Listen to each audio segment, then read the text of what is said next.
Hello students, how are you? I hope you all are doing well. Now students, as you know, this is your social science class and today we will read social science, geography, the earth, our habitat, class 6. Okay, and chapter number 8. Alright, chapter number 8 is India, climate, vegetation and wildlife. And students, we have to start from page number 58. Alright, page number 58 of chapter number 8. And this is video second. So let's start students. Video second of chapter number 8. The climate of a place is affected by its location. Okay, affected by its location, altitude, the distance from the sea and relief. Okay, therefore we experience regional differences in the climate of India. All right. Jaisalmer and Bikaner in the desert of Rajasthan are very hot, while Dras and Kargil in Jammu and Kashmir are freezing cold.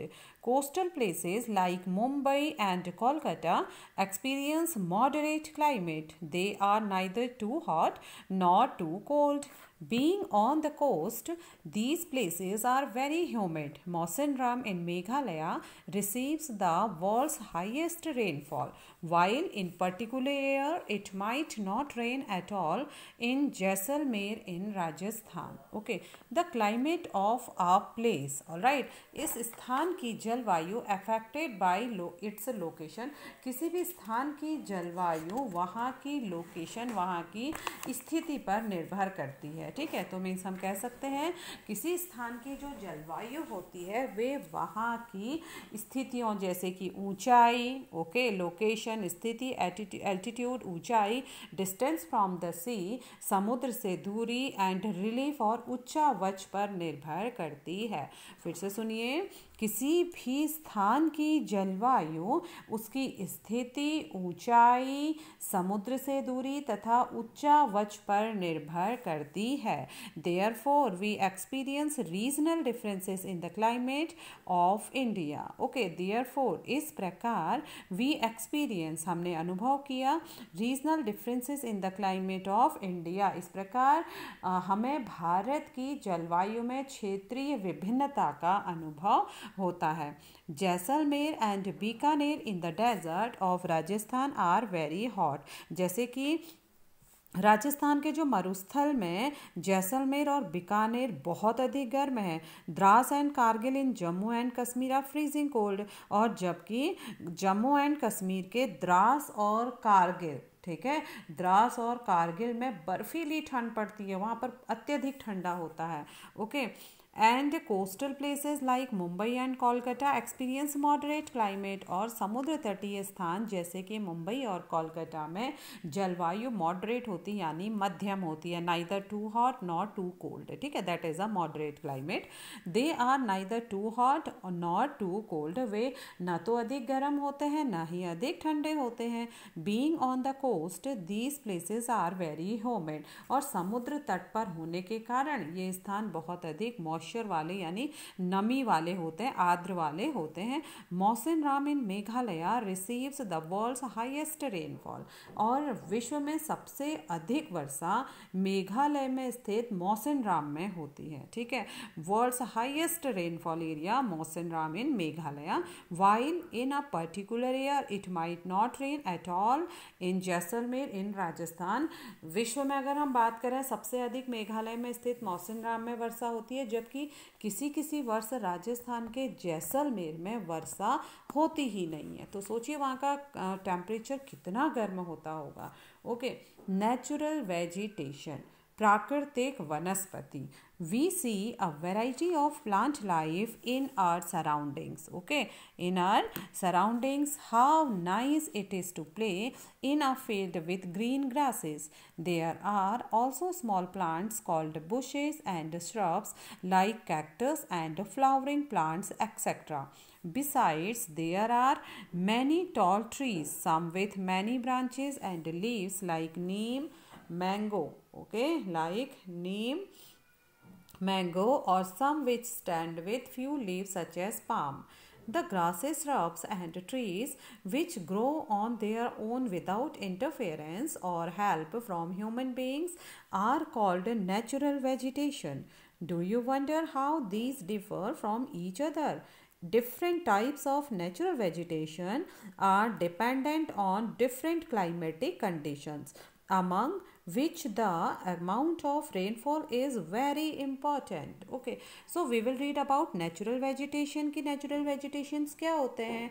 ठीक है, जैसे कि हमने पहले भी previous classes में भी पढ़ा था स्टूडेंट्स. नेचुरल वेजिटेशन किसे बोलते हैं?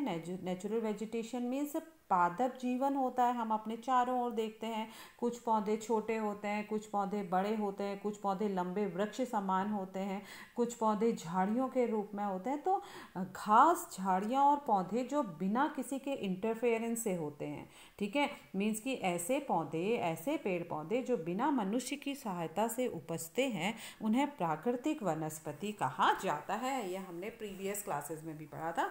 चलिए अब हम इसकी डिटेल पढ़ते हैं.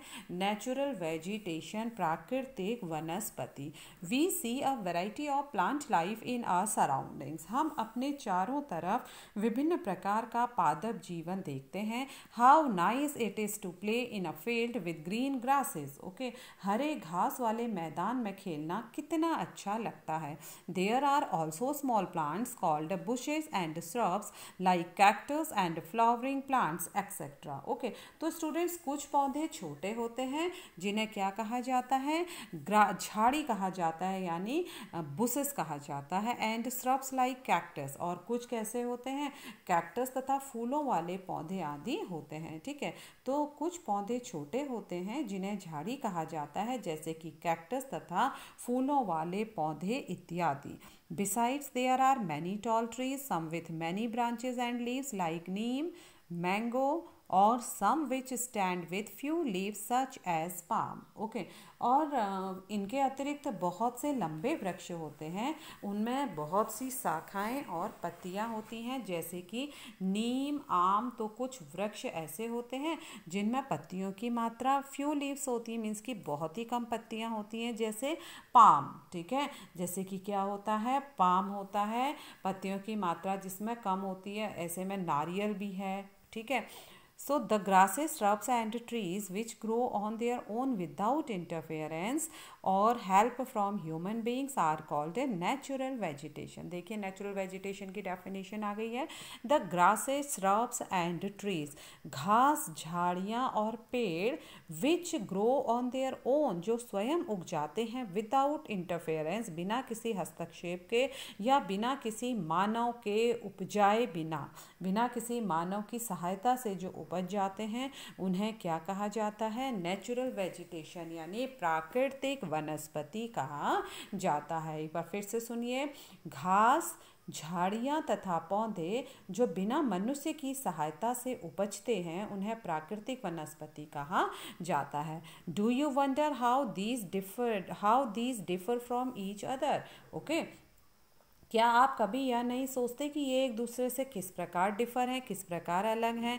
Okay, different types of natural vegetation are dependent on different climatic conditions among which the amount of rainfall is very important. Okay, different types of natural vegetation. Okay, अलग अलग प्रकार की जो प्राकृतिक वनस्पतियाँ हैं are dependent on different climatic condition. वे अलग अलग प्राकृतिक स्थितियों पर निर्भर रहती हैं. ठीक है, तो क्या आप कभी यह नहीं सोचते कि ये एक दूसरे से किस प्रकार भिन्न है? जैसे कि अलग अलग जलवायु में अलग अलग प्रकार की वनस्पतियां पाई जाती हैं. ठीक है, among which the amount of rainfall is very important, और इनमें वर्षा की मात्रा जो है, मीन्स वर्षा किस मात्रा में हो रही है, कितनी वर्षा वहाँ पर हो रही है, ये बहुत ही अधिक महत्वपूर्ण है. ठीक है स्टूडेंट्स, तो हम कह सकते हैं कि अलग अलग जलवायु में अलग अलग प्रकार की वनस्पतियां पाई जाती हैं, जिनमें वर्षा की मात्रा सबसे अधिक महत्वपूर्ण होती है. Due to varied climatic conditions, India has a wide range of natural vegetation. Vegetation of India can be divided into 5 types: tropical evergreen forest, tropical deciduous forest, thorny bushes, mountain vegetation and mangrove forest. Okay, so due to varied climatic conditions, all right, जलवायु की varied climatic condition, जलवायु की विभिन्नता के कारण India has a wide range of natural vegetation, Bharat में अलग अलग तरह की वनस्पतियां पाई जाती हैं. Okay, vegetation of India can be divided into 5 types, Bharat में वनस्पतियों को 5 प्रकारों में विभाजित किया जा सकता है. ठीक है, तो भारत में जैसे कि हमने देखा कि विभिन्न जलवायु हर जगह पर है, विभिन्नता है जलवायु में, तो इसके कारण भारत में अलग अलग तरह की वनस्पतियां पाई जाती हैं. ठीक है, तो भारत की वनस्पतियों को अगर हम विभाजित करें, इसको हम 5 प्रकार से विभाजित कर सकते हैं. ठीक है, इनके गुणों के आधार पर, इनके अन्य समानता के आधार पर इनको हम 5 अलग अलग श्रेणियों में या 5 भागों में इनको विभाजित कर सकते हैं. जैसे कि स्टूडेंट्स, फर्स्ट वन है tropical evergreen forest. Okay, tropical means होता है उष्णकटिबंधीय. ठीक है, एवरग्रीन फॉरेस्ट सदाबहार वन. ठीक है, तो first one tropical evergreen forest यानी उष्णकटिबंधीय सदाबहार वन. एंड सेकंड है tropical deciduous forest. Deciduous means होता है स्टूडेंट्स पतझड़ वाले वन. ठीक है, सो ट्रॉपिकल डिसीडियस फॉरेस्ट उष्णकटिबंधीय पतझड़ वन. ठीक है, तो पहला तो है उष्णकटिबंधीय सदाबहार वन, दूसरा है ट्रॉपिकल डिसीडियस फॉरेस्ट उष्णकटिबंधीय पतझड़ one. Thorny buses, thorny buses होती हैं कंटीली झाड़ियाँ, कांटेदार झाड़ियाँ. फिर है माउंटेन वेजिटेशन, पर्वतीय वनस्पति. ओके, माउंटेन वेजिटेशन, पर्वतीय वनस्पति. And mangrove forest means mangrove one. ठीक है, तो इस प्रकार इन 5 कैटेगरी में हम भारत की वनस्पतियों को बांट सकते हैं. ठीक है, एक बार फिर से सुनिए, भारत की वनस्पतियों को 5 प्रकार में विभाजित किया जाता है. Tropical evergreen forest, tropical deciduous forest, thorny buses, mountain vegetation and mangrove. Tropical evergreen forest means उष्णकटिबंधीय सदाबहार वन, ट्रॉपिकल डिसीडियस फॉरेस्ट उष्णकटिबंधीय पतझड़ वन, थॉर्नी बुसेस कांटेदार झाड़ियाँ या कटीली झाड़ियाँ, माउंटेन वेजिटेशन पर्वतीय वनस्पति एंड मैनग्रोव फॉरेस्ट मैनग्रोव वन. Okay, so now we will read first tropical rain forest. Alright, तो अब हम पढ़ेंगे ट्रॉपिकल रेन फॉरेस्ट क्या होता है. ठीक है, ट्रॉपिकल रेन फॉरेस्ट मीन्स उष्णकटिबंधीय वर्षा वन. अब हम उसके बारे में पढ़ेंगे. Tropical rainforests occur in the areas which receive heavy rainfall. They are so dense that sunlight does not reach the ground. Many species of trees are found in these forests, which shade their leaves at different times of the year. Therefore, they always appear green and are called evergreen forest. As you may notice in figure 8.1, important trees found in these forests are mahogany, ebony and rosewood. Andaman and Nicobar Islands, part of northeastern state and a narrow strip of the western slope of the western Ghats are home of these forests. Okay, so let's read students tropical rain forest. Okay, before read tropical rain forest, we will read here let's do. Okay, so first let's do. On a map of India, locate the places mentioned in the paragraph. तो भारत के मानचित्र में इस paragraph में दिए गए स्थानों को चिन्हित हमें करना है. ठीक है स्टूडेंट, जो हमने यहाँ पर हमने पढ़े थे जैसलमेर, बीकानेर, ओके, द्रास, कारगिल, और राइट, मौसिन राम हमने यहाँ पर पढ़ा था, मुंबई पढ़ा था, जम्मू एंड कश्मीर, राजस्थान. तो यहाँ पे जो जो स्थान दिए गए हैं, तो इन स्थानों को भारत के मानचित्र पर दर्शाइए. ओके स्टूडेंट्स, तो this is your work, homework. Now next student, this is the picture of tropical rain forest. यहाँ पर हम देख सकते हैं उष्णकटिबंधीय वर्षावन कितने घने ये होते हैं, कितने ज़्यादा ये डेंस होते हैं.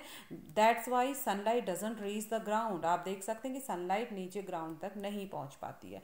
ठीक है, और दूसरा पिक्चर हम देख सकते हैं स्टूडेंट्स, यहाँ पर एक ट्रीज़ बताया गया है जिसमें उसकी ट्रीज़ को डिवाइड किया गया है उसके अलग अलग पार्ट्स में, कि कौन सी लेयर कहाँ पर है, कौन सा यंग ट्रीज होता है, कैनोपी किसे कहा जाता है, इमर्जेंट लेयर किसे कहा जाता है, और मैक्सिमम ऊंचाई कितनी होती है प्राकृतिक वनस्पति की. ठीक है, तो चलिए देखते हैं स्टूडेंट्स.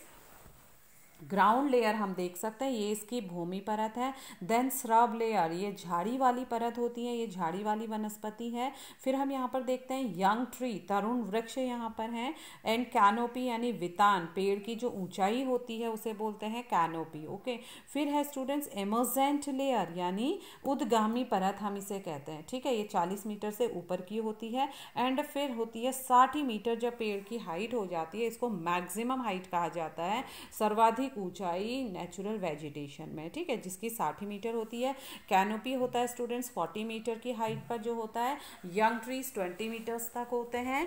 एंड श्रब्स लेयर होती है 5 मीटर्स तक। एंड ग्राउंड लेयर होती है 1.5 मीटर तक। All right, so now we will read tropical rain forest. अब हम पढ़ेंगे उष्ण कटिबंधीय वर्षा वन। अब हम पढ़ेंगे, ठीक है। तो क्या होता है उष्ण कटिबंधीय वर्षा वन?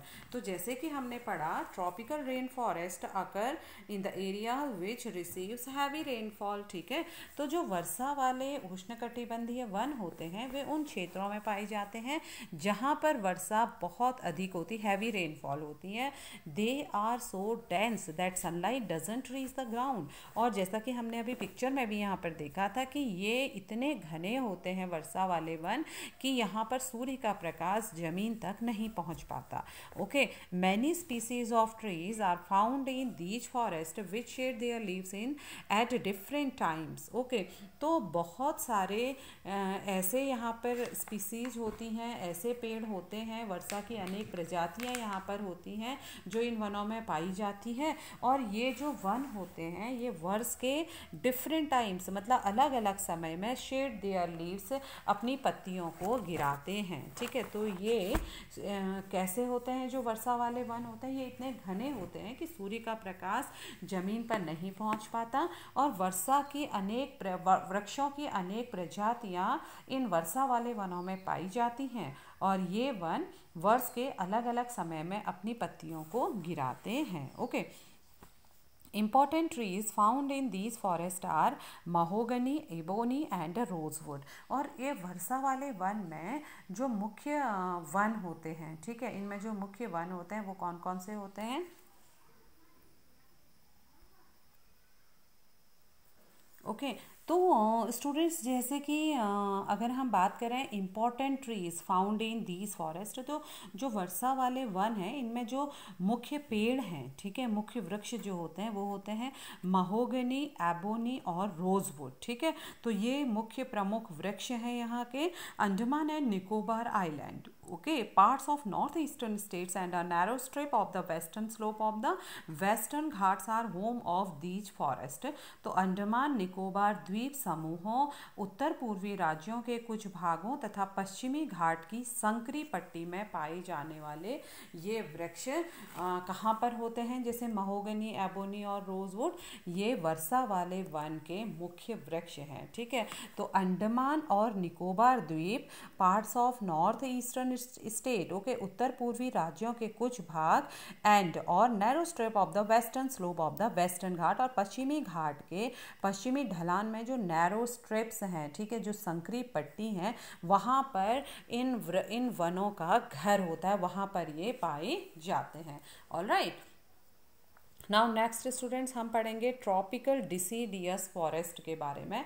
ट्रॉपिकल मीन्स उष्ण कटिबंधीय, डिसीडियस फॉरेस्ट पतझड़ वाले वन। सो ट्रॉपिकल डिसीडियस फॉरेस्ट उष्ण कटिबंधीय पतझड़ वन। Okay, in a large part of our country we have this type of forest. These forest are also called monsoon forest. Okay, they are less dense, they shed their leaves at a particular time of the year. All right, important trees of these forests are sal, teak, peepal, neem and sisam. All right, they are found in Madhya Pradesh, Uttar Pradesh, Bihar, Jharkhand, Chhattisgarh, Orissa and in parts of Maharashtra. Okay, तो tropical deciduous forest उष्ण कटिबंधीय पतझड़ वन। In a large part of our country, हमारे देश के बहुत बड़े भाग में, we have this type of forest, इस प्रकार के वन पाए जाते हैं। कौन से वन? उष्ण कटिबंधीय पतझड़ वन हमारे देश के बहुत बड़े भाग में पाए जाते हैं। ठीक है, है। And these forest are also called monsoon forest, और इन वनों को मानसून फॉरेस्ट भी कहा जाता है। ठीक है, इन वनों को क्या भी कहा जाता है, मानसून फॉरेस्ट भी कहा जाता है, यानी मानसूनी वन भी इन्हें कहा जाता है। दे आर लेस डेंस, ये कम घने होते हैं। Alright, they shed their leaves at a particular time of the year, वे एक निश्चित समय में ही अपनी पत्तियों को गिराते हैं। ठीक है, ये एक निश्चित समय में ही अपनी पत्तियां गिराते हैं। Important trees of these forest are sal, teak, peepal, neem and shisham, और इन वनों में पाए जाने वाले महत्वपूर्ण पेड़ साल, सागौन, पीपल, नीम एवं शीशम है। ठीक है, they are found in Madhya Pradesh, Uttar Pradesh, Bihar, Jharkhand, Chhattisgarh, Orissa and in parts of Maharashtra. ये मध्य प्रदेश, उत्तर प्रदेश, बिहार, झारखंड, छत्तीसगढ़, उड़ीसा और महाराष्ट्र के कुछ भागों में पाए जाते हैं। ऑलराइट, ये कौन से हैं स्टूडेंट्स, ट्रॉपिकल डिसीडियस फॉरेस्ट है। तो हमने देखा कि उष्णकटिबंधीय पतझड़ वन हमारे देश के बहुत बड़े भाग में पाए जाते हैं। इन वनों को मानसूनी वन भी कहा जाता है। ठीक है, इन वनों को क्या भी कहा जाता है, मानसूनी वन भी कहा जाता है। किसको, ट्रॉपिकल डिसीडियस फॉरेस्ट को, उष्ण कटिबंधीय पतझड़ वनों को मानसूनी वन भी कहा जाता है। ये कम घने होते हैं और वर्ष के एक निश्चित समय में अपनी पत्तियां गिराते हैं। इन वनों में पाए जाने वाले महत्वपूर्ण पेड़ साल, सागौन, पीपल, नीम और शीशम हैं। ये मध्य प्रदेश, उत्तर प्रदेश, बिहार, झारखंड, छत्तीसगढ़, उड़ीसा और महाराष्ट्र के कुछ भागों में पाए जाते हैं। ओके, नाउ हम यहाँ पर देख सकते हैं ट्रॉपिकल डिसीडियस फॉरेस्ट को, उष्ण कटिबंधीय पतझड़ वन यहाँ पर दिखाई दे रहे हैं। और आप फोटो में देख सकते हैं स्टूडेंट्स, ये कम घने होते हैं, मीन्स कि हर पेड़ के बीच में काफ़ी स्पेस इनमें रहता है। ठीक है, तो ये कौन से हैं, उष्ण कटिबंधीय पतझड़ वन है। और इससे पहले हमने देखा था ट्रॉपिकल रेन फॉरेस्ट। ठीक है, हमने इससे पहले देखा था उष्ण कटिबंधीय वर्षा वन। हमने क्या देखा था, उष्ण कटिबंधीय वर्षा वन। और ये बहुत अधिक डेंस होते हैं। ठीक है, ये इतने घने होते हैं कि आप देख सकते हैं सूर्य का प्रकाश जमीन तक नहीं पहुंच पाता। और अगर हम बात करें पतझड़ वाले वनों का, तो यहाँ ये घने नहीं होते, इसमें आसानी से सूर्य का प्रकाश जमीन तक पहुंच जाता है। और इसमें महत्वपूर्ण पेड़ होते हैं साल, सागौन, पीपल, नीम और शीशम। और इन वनों को मानसूनी वन भी कहा जाता है। ओके, अब हम पढ़ेंगे thorny bushes. This type of vegetation is found in dry areas of the country. The leaves are in the form of spines to reduce the loss of water. Cactus, khair, babool, keकर are important and are found in the state of Rajasthan, Punjab, Haryana, eastern slopes of western Ghats and Gujarat. Okay, तो अब हम पढ़ेंगे students thorny bushes यानी कटीली झाड़ियाँ। This type of vegetation is found in dry areas of the country. Okay, the leaves are in the form of spines to reduce the loss of water. Cactus, khair, babool, keकर are important and are found in the state of Rajasthan, Punjab, Haryana, eastern slopes of western Ghats and Gujarat. ठीक है, तो अब अगर हम बात करें कटीली झाड़ियों की, तो दिस टाइप ऑफ वेजिटेशन, इस प्रकार की जो वनस्पतियाँ होती हैं, इस found in dry areas of the country, देश के शुष्क भागों में पाई जाती है। इस प्रकार की वनस्पति देश के शुष्क भागों में पाई जाती है। And the leaves are in the form of spines to reduce the loss of water. तो पानी की क्षति को, ठीक है, पानी की क्षति को कम करने के लिए इनकी पत्तियों में स्पाइंस लगे रहते हैं, बड़े बड़े कांटे लगे रहते हैं, to reduce the loss of water. ठीक है, मीन्स कि पानी की जो कमी होती है उसको पूरा करने के लिए इनकी पत्तियों में बड़े बड़े कांटे होते हैं। Cactus, khair, babool, kikar and important kikar are important and are found in the state of Rajasthan. अब ये कटीली झाड़ियों में जो महत्वपूर्ण वृक्ष हैं स्टूडेंट्स, इनमें कैक्टस, खैर, बबूल, कीकर इत्यादि के वृक्ष हैं। ये झाड़ियाँ हैं, ये वृक्ष हैं, कैक्टस, खैर, बबूल, कीकर, जो कि राजस्थान, पंजाब, हरियाणा और पश्चिमी घाट के पूर्वी ढाल, वेस्टर्न घाट के ईस्टर्न स्लोप पूर्वी ढालों तथा गुजरात में पाई जाती हैं। ठीक है, तो हमने पढ़ा कटीली झाड़ियों के बारे में। तो कटीली झाड़ियाँ क्या होती हैं स्टूडेंट्स? हमारी जो नेचुरल वेजिटेशन है उसमें उसका एक कैटेगरी है कटीली झाड़ियों का। तो इस प्रकार की जो वनस्पतियाँ होती हैं वे देश के शुष्क भागों में पाई जाती हैं और पानी की क्षति को कम करने के लिए इनकी पत्तियों में बड़े बड़े कांटे होते हैं। इनके महत्वपूर्ण वृक्ष हैं कैक्टस, खैर, बबूल, कीकर इत्यादि, और ये राजस्थान, पंजाब, हरियाणा, पश्चिमी घाट के पूर्वी ढालों तथा गुजरात में पाई जाती हैं। ठीक है students, now today class is over students, all right. Tomorrow I will be back with other points of this chapter. So till then students, revise your work and read and learn properly. Take care. Have a nice day.